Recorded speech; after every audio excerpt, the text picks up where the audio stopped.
Everybody, welcome back to the Evermore podcast, a home Newcastle United podcast on the Evermore YouTube channel. I'm your host, Chris, and I've been joined by the Statman, Mark. This is a new show that we're doing, which is Player Focus. So we've had a little bit of a break in the season, as we all know, Mark, and we thought we'd take this opportunity to have a look at some of the lads.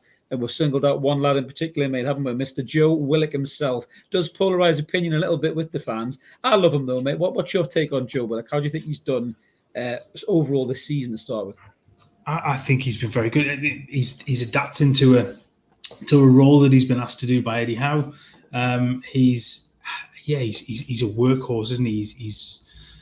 He gets up and down. He's doing lots of defensive work that he's probably never really been asked to do before the last sort of since Eddie Howe came in. So it's interesting to see how his game is changing. Absolutely. Well, we're going to get stuck into the different shades of Joe Willock, the past, present, and hopefully the future. But just before we do a little bit of housekeeping, if you haven't already, guys, please click that like and subscribe button. We'd love you to do that. We're over 1,800 subs now, so thank you so much to everybody who's done that. We're pushing on to the next target of 1,900, then to the milestone of 2,000. I'm absolutely buzzing. Thank you so much, everybody, for doing that. The channel's grown massively in such a short time, and it's all thanks to you guys that we keep rocking up and doing these videos. So let's get stuck in there, Mark. So yeah, a little bit about Joe Willock. Obviously, when he came in, he initially came in on that loan deal. I think we've got some slides just to pull up, just to talk about how well Joe did. You know, the first instance that he came in, and we all know, Mark, obviously came through that kind of Arsenal academy. Where they play that kind of fluid, beautiful style of football that Arsene Wenger, built over such a long period of time. And when Willock came in, some of us didn't know much about him. Being a football purist yourself, you probably knew a bit more than a lot of us did, mate. But there was excitement when he came in, and when he came in, he just looked a hell of a player, didn't he? Head and shoulders above what we had already in the likes of the Longstaffs. No disrespect to them. Yeah, definitely. I mean, he gave you something completely different at the time when he came in. He was, he was 21. He was exciting. He liked to burst into the box.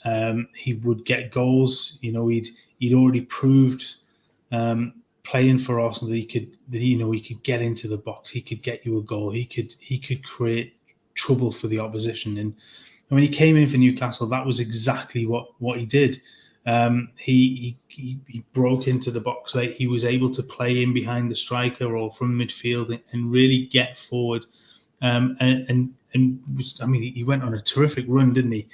When he came in and scoring loads of goals. What was it? Seven in his 7 games to end the season. I think you touched on before we came on to do this. It was a brilliant run, and he was key part of the reason why Newcastle pulled themselves out of the mire that season as well, with his well-timed goals coming off the bench or when he's starting. I mean, to be honest, you're right. I mean, without Joe Willock, I really think we would have went down. I really do. I think it's as severe as that. I think his goals, in that record, he was the youngest player to score in 7 consecutive Premier League games, and that previous level had there, it was at 8 goals in 11 games for the club, and he just couldn't miss.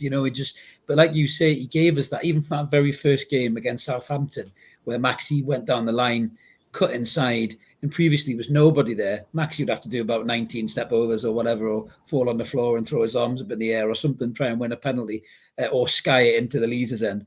He had this lad on the edge of the box, just almost in the first instance, he was in a black and white shirt. And he just, the finish, I remember it so clearly, just that caressing finish just in the bottom left-hand corner. And we just thought, wow, this kid's making the kind of runs that we probably hadn't seen as Newcastle fans since like Gini Wijnaldum made, have we? No, exactly. It was something that it was a great addition to that squad. And, you kind of have to give, as much as we hate to, you've got to give Bruce a little bit of credit for that one, because he brought him in at the end of the day. He did. You can't. You've got to take the rough with the smooth, haven't you? And to be fair, he did bring him in. He played him, and he got the absolute best out of him for that part of the season. So props to him for that. As much as I hate to say it, but you're right. We said he gave you something totally different. He was a goal scorer. He's coming in to fill almost a void in that midfield that wasn't scoring goals, that wasn't getting into those areas, and to pick up those pieces off, at the edge of the box and in the box from the likes of Maxi. That sometimes you're right, and we've potentially seen some of that this season where the ball breaks out and there's just nobody quite there to get onto it. Yeah, absolutely. We'll come on to that in a minute, the new Willock versus the old. But just to kind of finish up how he did when he first came here on loan. I mean, they're all different types of manners of goal, Mark, as well. They were against, bigger teams. They were against teams in and around us. There were instinctive finishes. There were headers. There were, quality finishes where he ran with the ball against Fulham and he puts that away, and just a phenomenal, catalogue of goals, really. A bit similar to Papa Cissé's run when we first signed him, if you remember, back in January. We couldn't miss except for every goal was a worldie in Papa Cissé's case. But obviously the season ended, and he was our only summer signing, was Joe Willock, wasn't he, for about 28 million quid. We made the deal permanent, I think it was. And we were all really excited about it because this kid was something to be excited about. He was a goal-scoring midfielder. As you say, at the time, he was about 22 years old. People were already talking about him for England, weren't they, the way he was scoring, the way he was playing. And then obviously something seismic happened to Joe Willock. And that infamous day, shortly after October, the takeover, old Cabbage Heed, the Baron of Bacon, was sent packing down the road. And Joe Willock's Newcastle career changed, mate, didn't it? Because the new manager came in, Eddie Howe, and he asked him to do a very different job. Now we've got two kind of similar but different views on the new Joe Willock versus the old. So let's just have a little chat about the new Joe Willock, Mark. What do you think Eddie Howe's got him doing now that Bruce didn't have him doing, bar winning games, obviously? Well, I mean, when he played under Bruce in that half a season, he, like you said, he was much further forward. Eddie Howe's got him much deeper to start with. He's got a much more structured role. He's asked to do a lot of defensive duties and a lot of disruption in that midfield. Very, very like Joe Linton. And to be fair, they are very similar in the way that they've performed over the last year. So that balance there in midfield where you've got Shelvey or now Bruno sitting in with them, it does give you very good balance. And he's not been hitting the target. He's not scored as many goals. Obviously, I think, what is it, 2 last season that he scored? I think it was. It was, yeah, one Cracker against Brentford. I remember that 3-1 goal. It was a brilliant finish. That, yeah, I remember that one. He's not scored. I think if I remember rightly, it was 2 and 2. I think he got. I think it took him until I think it might something have been, like February to score, and then he got two on the bounce. 2 in 29 he got all in all. So last season. But that, I think that tells you the measure of the difference of the way that he's playing, and he's added a lot more to his game. He's not involved as much in the sort of intricacies of the passing side of things. The finishing of the play, he's not involved in that as much as he is the build-up of the play. Yeah, but he's very much. We'll look at some of the stats to compare him to Joe Linton as such, because it just shows you how very similar they are. So he plays in that deeper role. He's not asked to be that 10, that player breaking into the box. So there's a little bit of that has gone. But actually, when you look at this season, he's getting back into those positions further forward again. So I think he's been given a little bit more license to get himself into the box. Now there's a little bit more, I think, confidence in the rest of the side that they can allow those players to sort of move and be able to cover them. Absolutely. Well, let's have a look at how he compares next to Joe Linton, mate, because you've done a comparison there. I mean, obviously, Joe Linton's transformation, we did a great video on that a while ago, didn't we? Probably one of the best videos we've done thus far. The transformation of Joe Linton into what he is now is just unbelievable. I think, people would just... I think Jesus turning water into wine was mediocre compared to what Eddie Howe has done to Joe Linton, from being a shite striker to a world-class midfielder. But it's right, the Joe Linton, he's the disruptor, he's the presser. Nobody seems to get away from him. He's got such an engine. He's an absolute beast of a man. He thunders into people. He wins the ball back. He runs with it for days. But Joe Willock's similarities, as you say, Mark, in the stats to Joe Linton is actually quite remarkable. I didn't think that those two players would look so similar. So I mean, just talk us through some of these key stats, mate, that that these guys have become more similar in this kind of 3-man working midfield with say Bruno. Yeah, so I mean, when you look at it, they're both, I guess they're both in and around the same sort of area in terms of goals. Definitely in sort of the areas around XG and shots. So they're starting to, like I said, they're starting to build that into their game, where Willock does fall behind a little bit in terms of comparison with Joe, in terms of his creativity. That's not there. But when you look at his defensive duties, when you look at the newer role that he's been asked to do, the number of tackles, the tackles won, the pressure, the number of pressures, he's actually ahead of Joe. I'm surprised. I'm surprised at that. Honestly, I'm amazed at that. I really am looking at that. Now, there's a bit of a misleading why I guess pressure success is there. Now, Joe Linton is quite a bit ahead of Joe Willock in that regard, at 27.4 to 23.2%. However, the pressure success that comes from, and this comes from FB Ref, it is based on the sort of ball being won back within so long. But if you let's take the City game as an example, where I would measure success in that isn't you winning the ball back. It is disrupting. It is pushing the opposition into areas that they don't want to be. So and we saw it when we did the kind of the tactics breakdown of that you were forcing City into passing the ball into areas they didn't want to go, whether that was back to the goalkeeper, whether that was between the centre backs, or from the full backs back to the centre backs, back to the keeper. You were never able to play through the lines, and it was because of that pressure. So that was successful pressures to me. But statistically, because the ball wasn't being won back that quickly, it wasn't a tick in the box as a pressure. Yeah. But the definite sort of success for Newcastle was that they were able to stop City playing like we know that they can.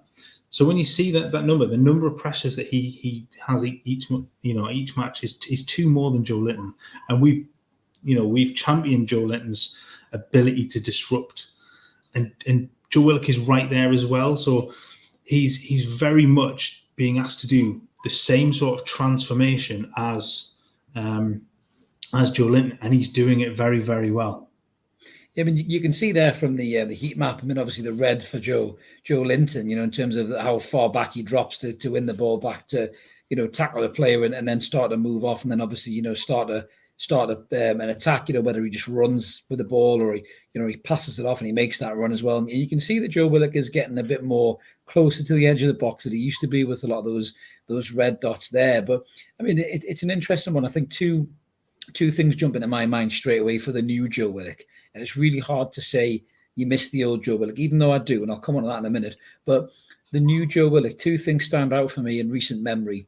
One is the setting up the Bruno goal against Leicester, where he wins that ball on the spin, and he pulls out this almost underestimated pace that he has. Joe Willock, he has this ability to just put the burners on and get away from a player, and you can even see it in the player's face that they're thinking, Jesus Christ, how fast is he? And we're all thinking the same thing in the crowd, or whether we're watching on TV, we don't realize how fast Joe Willock actually is.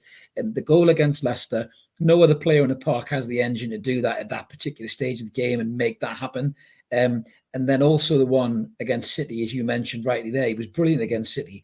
And when he stripped Walker at pace, I mean, Walker looked generally petrified, didn't he, of this guy's pace, Mark? And I think these are these abilities that Joe Willock has, that playing devil's advocate with Eddie Howe, because he's such a good coach and he's such a good reader of a player. He's seen this lad in training. He's probably watched him before he's come to the club. He's seen what Bruce was doing with him. Yes, he was scoring loads of goals, almost Lampard-esque in terms of the way he was arriving and scoring them goals and stuff like that. And Eddie Howe's looked at him and trained him, and you know what? He can be more. He can be more. He can do this. He can do this. He can press. He can start play. He can start attack. He can get back and track back when we need him to, and everything else. And I think that's very exciting and impressive from Eddie Howe. But I think we're probably going to look at some of the differences in Joe Willock's movements as well in a minute. But the bit that I kind of want to really get stuck into with this is I think Joe Willock's a better overall footballer, 100% under Eddie Howe. There's no doubt about that in my mind. But I just think out of the three in the midfield, forget Shelby for the minute because he's injured. Out of the three in the midfield, Mark, would you say out of Joe Linton, Bruno, and Willock. Is Willock the more natural finisher of the three of those, would you say? Yeah, I don't think you could disagree with that. I think we've seen just how good he can be in that regard. Of the three, I mean, we've seen Joe Litton, his inability to hit the target at times. Simple chances as well. Simple chances he struggles with. Yeah. He does get into good areas. We've seen that. You take the Forest where he sort of runs through four players and then snatches at his spanners it wide. I remember now. I replayed it in my head as you're saying it now. Just thought, I mean, it's brilliant. The run was phenomenal, but the finish at the end of it was it was a pound shot finish, wasn't it? It was. It was. But I think. You said it. I think, he's definitely the most natural finish. He's definitely the one that you want to be in the box. He's definitely the one really that you want to be getting into those areas. Bruno is brilliant at it as well. Don't get me wrong. Yes, Bruno gives you so much more creatively from that middle area, being that almost a quarterback-esque. You want him to be more forward than that. You don't want him to play the Shelby role, but he does give you much more than Willock can do at the moment. Yeah, if we had two Brunos, we'd be all right. If we had one that could sit and one that could clone him. Just do the old 6-day thing, get them cloned and get them up there. But I suppose my point is, it's not so much against the likes of your Cities and your Liverpools and the bigger teams where you're not going to have a lot of the ball. And you touched upon it before. It's against the likes of your Palaces, against your Wolves, against even your West Hams to an extent. Where we should be taking the game to them. In that 3-man midfield. You've got Bruno and you've got Joe who can do a bit of both. Bruno can create, he can score, he can win the ball back. His positional sense is incredible. He's got a radar on, in his brain for passing is just incredible. Joe's the disruptor, like you say. But for me, in games like that, I would like to see Willock pushed a bit further forward. And maybe you touched upon it. He has had chances this season. Maybe Eddie Howe is doing that, do you think? He's getting them slowly back into that attacking position that he was before. Yeah, definitely. I mean, you see by his XG figure for this season, it's currently, I think it's 1.4.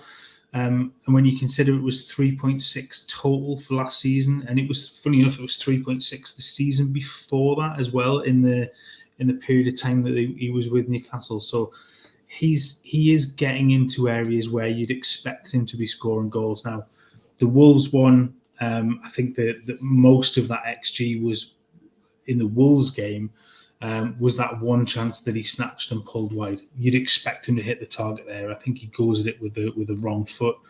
The Palace game as well, there were a couple of chances where you'd expect him to do better. There's obviously the goal. I don't think that goes down as XG for him, but the goal was given.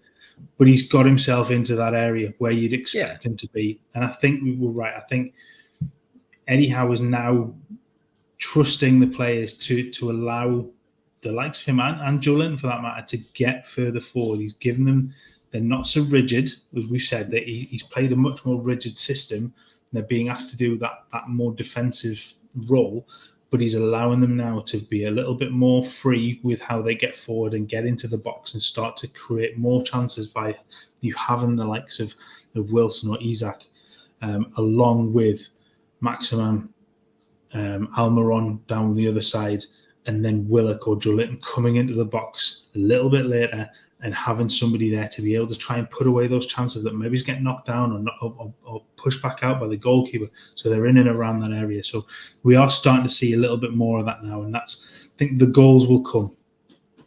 I was just going to say to you, because we are lacking goals from the midfield. That's a massive thing. I mean, we signed Bruno as a defensive midfielder. He ended up scoring 5 goals in his first season, and now we're all saying, shit, you can't have him too far back because you lose the threat going forward. I almost think Bruno you can't even peg him down to a position. He's not a 6. He's not an 8. He's just such a fluid midfielder, isn't he? That he can do everything. You don't want to peg him down to one particular position, and maybe that does compromise a bit of Joe Willock's game, because if Bruno goes off on one of his runs, he might just think, I better pull back a little bit here, stand next to Joe Linton in case we get hit on the break. And there may be a little bit of that possible in his mindset. Do you agree with that, mate? You're nodding away there. I do, but I also think that that's exactly what he has to do. I think he has to be mindful. He has to show that maturity and that Discipline. level of discipline to go, all right, Bruno's gone, Joe's gone, I have to stay. I can't be getting caught out, because if those two are further forward, who else is there? You have to have trust in that midfield that if one goes, the other two are sensible. There probably was a time when that would never have happened, and I guess under Bruce, you probably would have felt they were either too far back or too far forward. With Eddie, it just feels that he's getting the players that they know exactly what they're doing in this regard. So a little bit like the fullbacks in that regard. If Target goes forward, you tend to see, and I think that's why you see Joe Linton's heat map further left than the two, because he's either covering for the gap where Saint-Maximin is, or he's helping out Target. Again, you see the other side. A lot of Joe Willock is right-hand side, so he's there to help. You see Almiron come back and fill in that role, especially when Trippier's getting forward. He's able to come back and help. So they're all aware of exactly what they should be doing. They're all chipping in and doing those different roles when they're when they have to do it. And they're all conscious of what's going on. It's not just shouted at from the side, oh, you must be there. They're doing this without even thinking. Absolutely. Well, you said the goals are going to come, mate. So let's have a look at his heat map just for the proof in the pudding, really, to see, backs up what you're saying there. That obviously he has changed his game. He has evolved a bit. It's very important, before we finish up, to remind everybody that Joe Willock's only 23 years of age. Joe Willock is such a young player still. He's coming through. I mean, he's only 2 years. Is he 2 years older than Matty Longstaff? And everyone's just ripped Matty off completely and utterly. Joe Willock is such a talented footballer, and he's got such a bright future ahead of him. I really hope it's at Newcastle United as well, Mark. But just as you rightly said there, just looking at those heat maps and the way that they've evolved and changed, you can look at the top one there. There's not a lot of red in the attacking third like there was in the previous two. But you've seen enough signs, mate, for you against Wolves, against Palace. Early on, you think that the goals are going to come. Yeah, definitely. I mean, if you go back to 2020, 2021, there's a lot deep. And you've got to remember that heat map is the whole season. So it covers Arsenal as well. It's not just the period of the season at Newcastle. But there's a good chunk in the box. There's a good chunk on that right hand in the central area and the right hand side of the box. Last season, again, there's a lot in that right hand side area, just inside his own half. But there's much more in that area between halfway and the edge of the 18-yard box, with some in the area. Not an awful lot. You'd hope to see a player of Willock's caliber with much more in that area. This season, we're only a few games in, but it is interesting to see that the heat blooms there are very much in the more forward area there. You can see that he's doing lots of defensive duty, but he's starting to get into those forward areas again. You've got some patches in the box, but those areas just on the right-hand side, inside the opposition half, almost as if it's heading towards goal. So you can see that the sort of the evolution. Again, we use that about Joe Linton. You can see it in Joe Willock. You've seen the way that he played, the way that when he first came in. You've kind of seen the disciplined version of him last season, where he didn't get an awful lot of sort of productivity from him, either goals or assists. You're starting to see him get into those areas again. So hopefully now we'll start to see a little bit of both versions of Joe Willock. That's great. Well said, mate. I mean, I think we almost want a hybrid, don't we, of Joe Willock? And I think he does sometimes get a little bit unfairly judged by the fan base, because I think in their mind everyone's still thinking of this midfield goal machine like a throwback to the Rob Lee of old that was just getting goals and arriving late in the box and picking up downward headers and smashing them in the bottom corner. And I think Joe Willock has been that player. He's not that player now, but as you rightly say, Mark, we want a hybrid in the middle, don't we? We want a player that can be disciplined, that can track back when he needs to, that can work in the press, can create chances for his teammates, but also has the ability to break and has the ability to get back to what he was when he come through, which was a goal scoring midfielder. I agree with you that there is some signs already that I think Eddie Howe has gave him a bit more of a license to roam, and I really hope these goals come soon, mate, like you rightly say. Yeah, absolutely, and I think they will. You've got a potentially a run of games where he can start to show that area of him. So, we've seen what good he can do in other areas. I think we'll just see him to continue to progress now. 100%. We've got Bournemouth up next, and that is a game for me that I think Joe Willock will be looking to get a goal in. He does look tired, though. I'll give him that. He has played every single game, as has Joe Linton. But I think with the rest that's happened, with obviously the postponement of the games, I think it's enough time for them to get that rest in, get that sharpness back. And I wouldn't be surprised to see Joe Willock get back on the goal trail, mate, against Bournemouth. But that's just pretty much wrapped up, guys, for this episode. Really great, Mark. Love the stats as always, mate. The slides are always absolutely superb.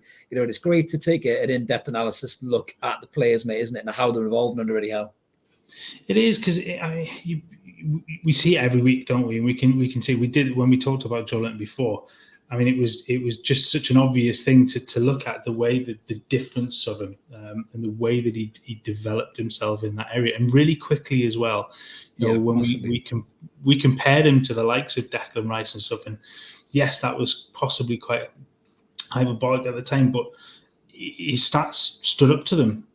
It wasn't just us being completely biased by the play that we were watching. It was very much looking at, maybe a little bit, but it was looking at the way that he's playing, and the stats stood up and backed that up at the time that we did the video. So I'll back that 100%.